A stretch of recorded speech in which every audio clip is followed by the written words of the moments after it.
Hey, what's going on, everybody? It's the Short Sports Show. I'm your host, Daniel Short. We got a pretty good episode today. Not a whole lot of not a whole lot happening in college football, but a lot did happen in the NFL, which we will talk about. We will recap Week 10 of college football with the BCS standings that came out last night. Also, Week 9 of the NFL football. Also, I'm asking a question: is Case Keenum now the guy for the Houston Texans? Is he the franchise quarterback? Got a great story on him. Also, a little bit of NBA action that happened last night, including Russell Westbrook. Ooh, almost said Russell Wilson. Russell Westbrook's return for the Oklahoma City Thunder. So let's get all into it. College football. We'll go through some quick little news, and then we'll go with the scores and also the BCS rankings. First of all, now throughout this year, I've been very high on Miami's running back, Duke Johnson. Sophomore running back, 5'9", 165 on him, and he's just an absolute monster. He's going to be that next big star player for Miami, and is. And sad news happened. He broke his right ankle Friday. I was going to say Saturday. I was going to say last night, but it was Saturday against Florida State when they got absolutely dominated against them. So far this year, he had 920 yards and 6 touchdowns, all rushing. And he was just a stud at a running back position and one of the best. And, hopefully has a fast recovery and is able to get his speed back, still has his power on him for next year. And hopefully they can he keep rebuilding on the year that he's, that he had this year. But Miami will still be okay. I mean, though they won't have a star running back player, Miami's going to be okay running wise. They still have Dallas Crawford, who's a really good running back, a very powerful running back who actually helped them win against, I don't want to say the wrong team, but I probably am going to say the wrong team. Against UConn. I think it was UConn, but it probably wasn't. It was 2 weeks ago when Dallas Crawford ran for that touchdown when Duke Johnson got hurt and then was okay and all that other good stuff. So sucks to see him go. Really good running back. Didn't get a whole lot of credit other than people who knew about Miami, and that was basically it. No one really gave him that much credit. The things that he did, he led the ACC and running and rushing yards per carry. I think, what was it, like 5.7 or something like that.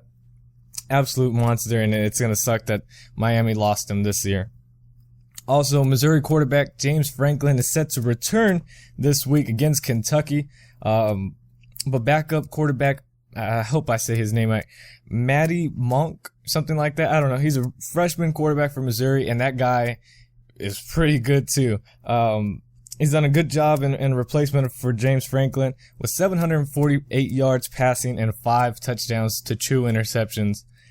Very solid quarterback for Missouri. So Missouri's going to be okay for the next 3 years after James Franklin is gone. And if I was the head coach for Missouri, that's a tough decision to make right there, because I hope his last name is Monk. I hope I'm saying that right. But Matty Monk, number 7, I'll just say number 7, is a very solid quarterback. As you saw by the stats, done a good job.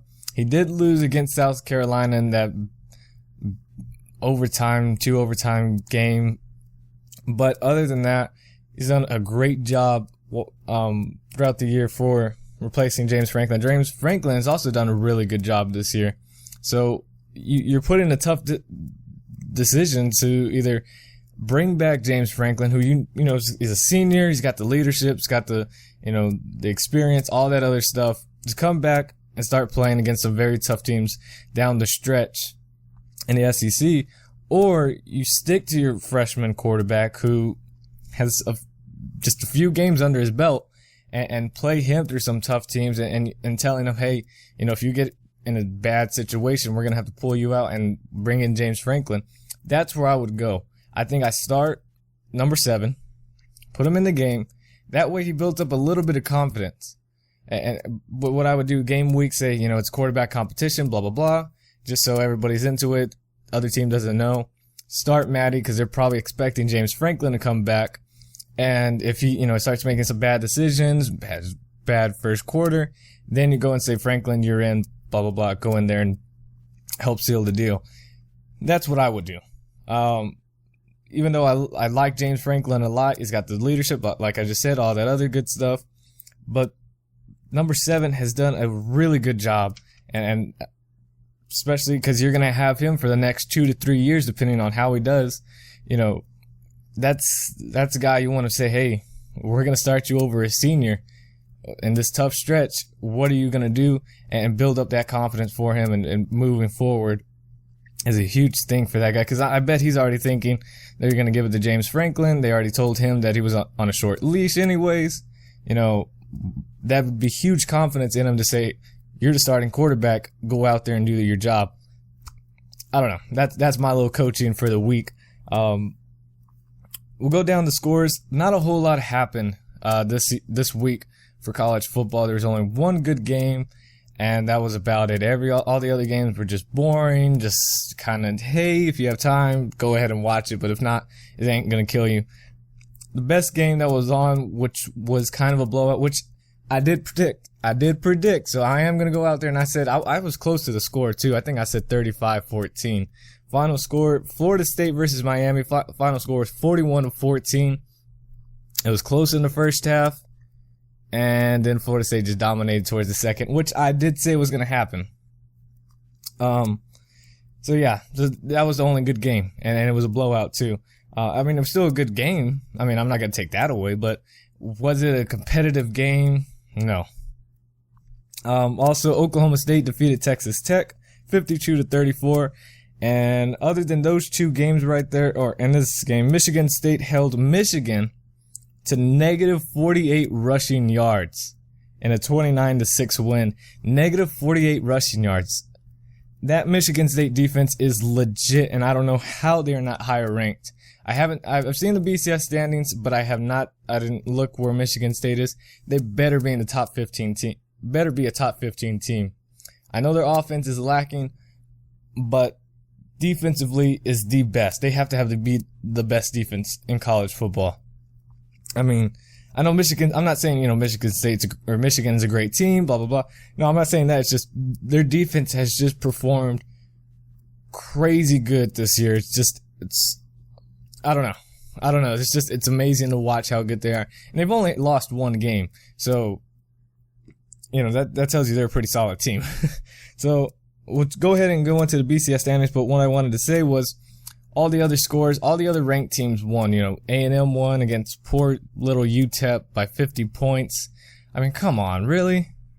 That's ridiculous.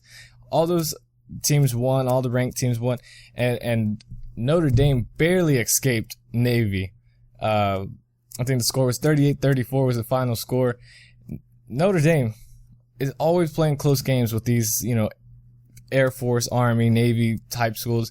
They're always getting very close scores, while other teams sometimes blow them out, which is not a good thing. You don't want to, absolutely cream them. But, they are always playing those really, really close games, and it makes you wonder, Notre Dame, should you be ranked? Should you be ranked? But here we go. Go on to the BCS standings with big surprise. Alabama's number 1 still.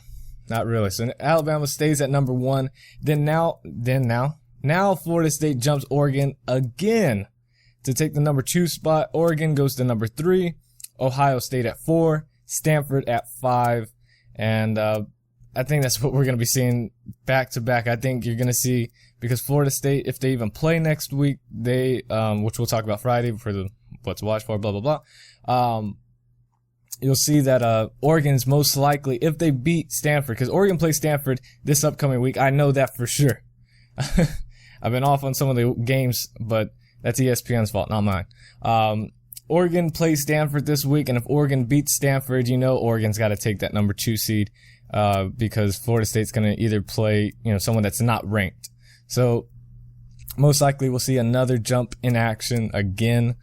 Unless Oregon loses, then I doubt Stanford would jump Florida State, but that's a good discussion. Ohio State, I already said that. Baylor at 6, Clemson at 7, Missouri at 8, Auburn 9. Auburn back up in the top 10, and Oklahoma at number 10. Miami, drops from, where were they, 7 to 11 now. Then South Carolina, LSU, Oklahoma State, and Texas A&M at number 15. And then 16 through 20 would be Fresno State, Michigan State at number 17. That's okay. They were 22 last week. Now they're 17. It's pretty solid. I think they should be a little bit higher, but we'll just have to see for upcoming weeks. Then Northern Illinois at 18, UCLA at 19, Louisville at 20, and poor Louisville. You lose that one game, you're a top 10 team, and you're now just number 20. Then UCF, Arizona State, Notre Dame, Wisconsin, and Texas Tech to finish off the top 25. And Texas Tech, I told everybody. I said Texas Tech, they got lucky against my TCU Horned Frogs, who have completely just demolished this year and just been stupid. But other than that, they're not really good. I said it from the beginning. I'm right. And watch them just drop out of top 25 by the end of the year. And Baylor, you're next. You are next. You know what? Right now, we're going to see who Baylor plays. Right now, I'm going down to ESPN. Oh, looky. Yes, this week. Oh, wow, it's Thursday. That's 3 days from now. Thursday, Baylor is at home against Oklahoma. And how is that? Why is that right? Thursday on Fox Sports 1. Why? Why is it on Fox Sports and not ESPN? It's a slap in the face. That is a slap in the face. Guarantee you, Oklahoma wins that game pretty dominantly. And since I'll have my show on Friday, I'm going to go ahead and give my prediction. I want to make sure I'm out there, and if I'm wrong, I doubt it, but if I'm wrong on this game, I'm going to be kind of upset. Anyways, final score for right here, right now, in the Short Sports Show. Baylor taking on Oklahoma. Baylor is at home, but Oklahoma wins. I'm going to say 35-31, final score. I'm gonna say Baylor scores 31. It might get a lead in the beginning of the game, but right then and there, you guys heard it first. Oklahoma wins that game in Waco, Texas, and that ugly looking stadium that Baylor has. I'm sorry. It caught me off guard to already see a Thursday game. I guess that's like their Thanksgiving game, even though it's past Thanksgiving now. Or no, it's Thanksgiving's coming up. I can't think. It's early in the morning. We'll go ahead and start talking about the NFL now.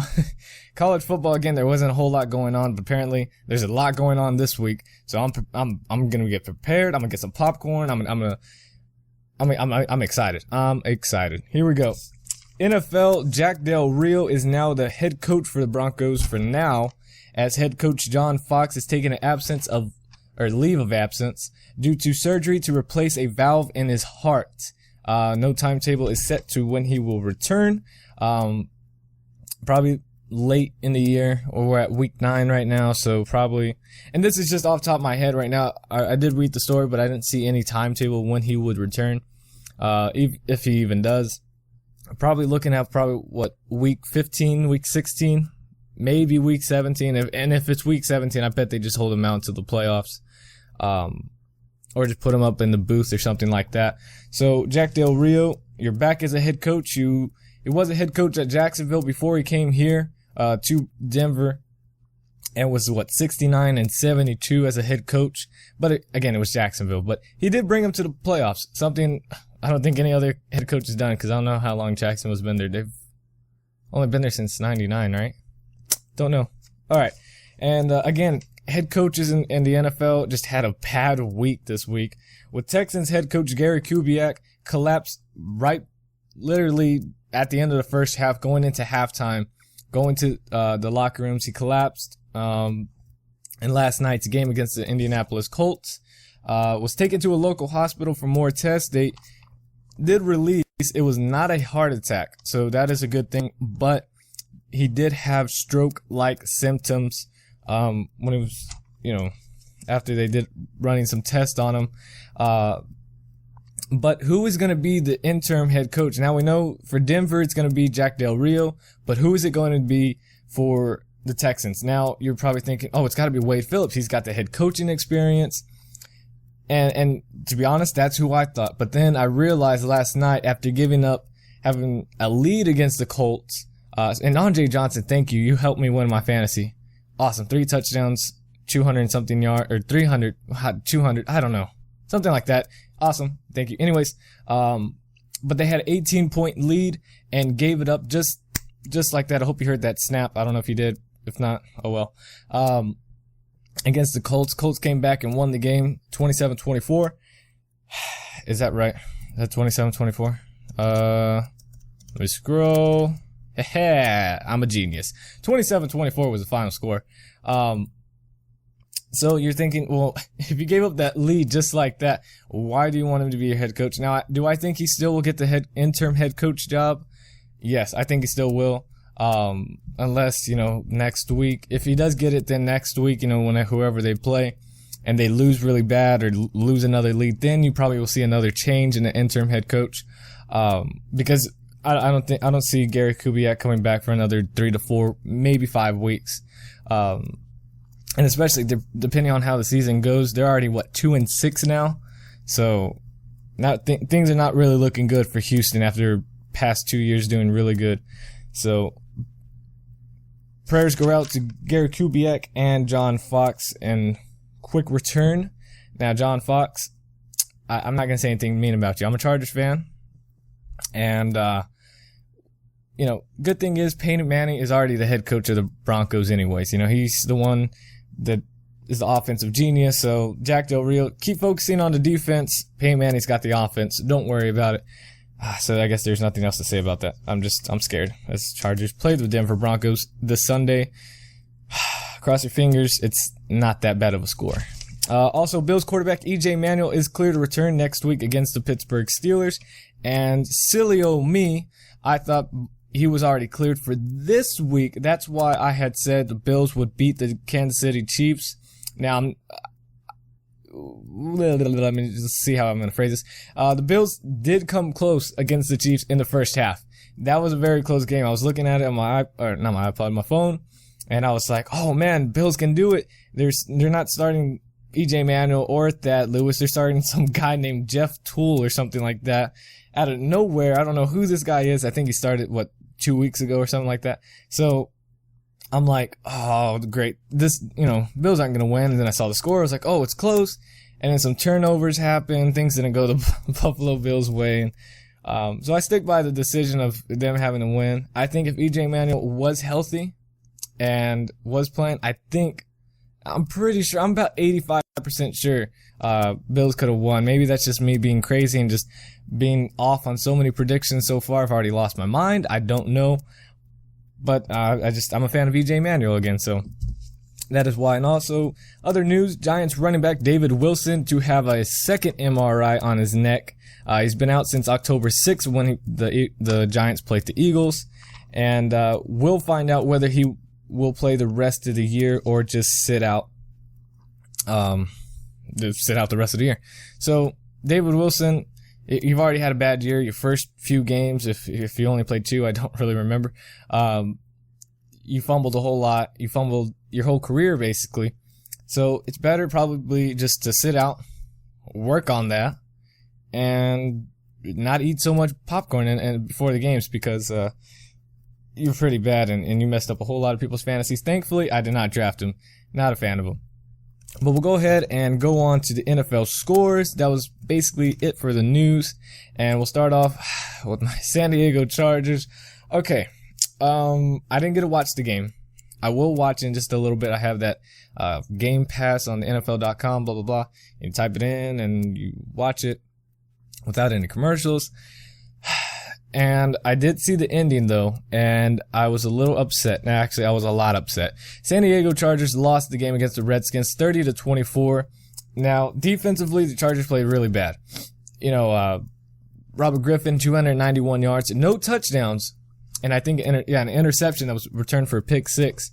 And I was feeling really good in the first half, even though the Chargers were only up 14-7. I felt really good because I was like, defensively, we're doing a good job, but the Chargers started to give a lot of big runs. They gave 2 18-yard runs and then a 21-yard run and probably more after that. And my phone did the meanest thing any phone could ever do to a fan. Now, again, it's the fourth quarter, and I saw the Chargers drive down the field. We had 2 timeouts left. We drove down the field. I'm going crazy, right? and I'm looking at my phone. It's on that ESPN Gamecast thing, and it says Phillip Rivers passed to Danny Woodhead, 6 yards, touchdown, Chargers win, blah, blah, blah. Woo! I'm going crazy. I'm happy. I'm excited. Chargers won. It's going to be huge because we need the win, especially because we play the Broncos next week. I already know everything that was about to happen. And I was excited, and Danny Woodhead's on my fantasy team, so I'm like, yes, touchdown. And so I closed my phone on the road. I'm just chilling, happy, just to hear another of those dun-dun-dun, dun-dun-dun, on your phone. I look at it, review, Chargers, well, it didn't even tell me the review. It just told me Redskins win in overtime because some stupid running back for the Redskins ran in for his third touchdown of the game. Chargers lose in overtime 30-24. It was so upsetting. I thought the Chargers had won, and I was excited, and then I look at this, I'm like, oh, it's got to be wrong. And then I scroll down, and it says it was reviewed. It was a yard short. The worst thing that could happen, but life of a Charger fan. So Chargers are now 4-4, while the Redskins are 3-5, and Chargers are home against the Broncos next week, so that's a good thing, if anything. Vikings could not hold off the Dallas Cowboys as Romo comes back with his second touchdown and 337 yards to win the game 27-23, and very good game, and Winning had 102 yards and a touchdown. DeMarco Murray, thanks for doing nothing on my fantasy team. It really helps. Kansas City Chiefs, like I said earlier, remain undefeated at 9-0 against the Buffalo Bills with a 23-13 win. And Alex Smith, bad game, 124 yards and no touchdowns. Hey, bad. Titans, poor Titans. Oh no, Titans won. Never mind. Titans beat the Rams 28-21. I thought it said 31. Sorry, I can't read. Hello. I thought it was pretty messed up. The Rams are wearing those throwback uniforms. And, the ones that were in the Super Bowl when, Jeff Fisher was the head coach for the Titans. Now he's the head coach for the Rams. And they wore those uniforms. Why would you do that to yourself? Because you're I don't know. It made sense in my mind. And the shocker of the week had to be the New York Jets beating the New Orleans Saints 20-26. I mean, the Jets got absolutely dominated, beat up, and just terrible game against the Cincinnati Bengals last week when they lost 40-9, something like that. And I was thinking, oh, it's the Saints. There's no way the Saints aren't going to score 40 plus points if the Bengals did it. They have to. Jets are just bad this year. I mean, I knew they were going to score some points, but 26-20 was the final score. As I spit on my computer, that was gross. The Saints beat the Jets beat the Saints. And that is just amazing. Drew Brees had 328 yards. Jimmy Graham had 116 yards and 2 touchdowns. Both of those were Brees' only touchdowns. Geno Smith did not have the best game, but didn't have to after they just ran the ball effectively. Geno Smith with 115 yards. He was 8 for 19, no touchdowns, and no interceptions. While Chris Ivory, 18 carries, 139 yards, and a touchdown to help win the game. Panthers dominate the Falcons 34-10, and poor Falcons. Who would have thought they'd be 2-6 right now? And it's incredible. I was seeing this team as a Super Bowl contender, if not the first seed in the NFC, and just being able to dominate, and they have not. While the Panthers, I was thinking Panthers would have the Falcons record and Falcons would have the Panthers record right now. But Panthers improved to 5-3 with the 34-10 victory over the Atlanta Falcons. And remember my bold prediction that I had for Terrell Pryor, saying he was going to throw for more than 400 yards, going to rush for 100 yards, be amazing, 6 total touchdowns against the Eagles. I think I was actually talking about Nick Foles there, because Nick Foles was amazing. With the 49-20 victory over the Raiders, Eagles improved to 4-5. Nick Foles was 22 for 28. That's only 6 incompletions right there.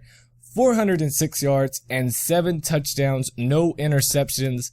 Basically, he pulled a Peyton Manning and was amazing. Whoever has him on their fantasy team, I doubt anybody does. I cannot speak today. That guy gave you a whole lot of points right there, and I bet a lot of people are gonna go pick him up now, but I'm not gonna do that, and I've learned my lesson. But Terrell Pryor, 22 for 41, 228 yards, 0 touchdowns, and I think did have 2 interceptions in that game, and didn't do what I thought he was gonna do. Also, the Buccaneers, I feel so bad for them. After being up 21-7 at halftime, basically just blow the lead. Final score 27-24 in overtime. The Seahawks get the victory, and Seahawks have been terrible these past 2 weeks. And I was at the mall yesterday, and I was watching this game, on a TV that they had. And it's crazy to see all these Seahawks fans. Now, again, I'm not a Seahawks fan, but I live in Seattle, and I've seen all these fans. And they look at the score, and when they saw it was 21-7, and at first it was 21-0, and they saw, and they were like, "Oh my!" And their mouth just dropped. It's like they just seen a disaster happen. They're like, "What's going on? We're losing the Buccaneers. They haven't even won a game." And I was kind of the same way, but not too much because I'm not a fan of the Seahawks. I'm just like, oh, who cares? But just to see all these fans just like, "What's going on? Oh my gosh!" But somehow Seahawks came back. That shocked me. That's what made my mouth drop. I was just like, are you kidding me? Are you kidding me, Buccaneers? You're one and only shot to win a game this year.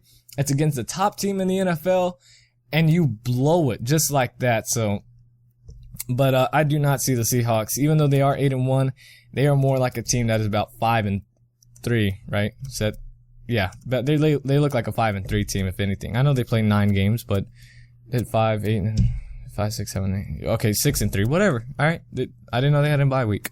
Anyways, Ravens and the Browns. Browns get the victory, 24-18. And I told you guys, beginning of the year, Ravens were going to be a bad team, and they are. They dropped to 3-5 on the year with Joe Flacco, 250 yards and 2 touchdowns. And Jason Campbell, way to come back. Welcome back to the NFL with 262 yards and 3 touchdowns. Awesome job. And then the Patriots and the Steelers game, that was a crazy game. And of course, I start Andy Dalton for my fantasy team, and I bench Brady. It was vice versa last week.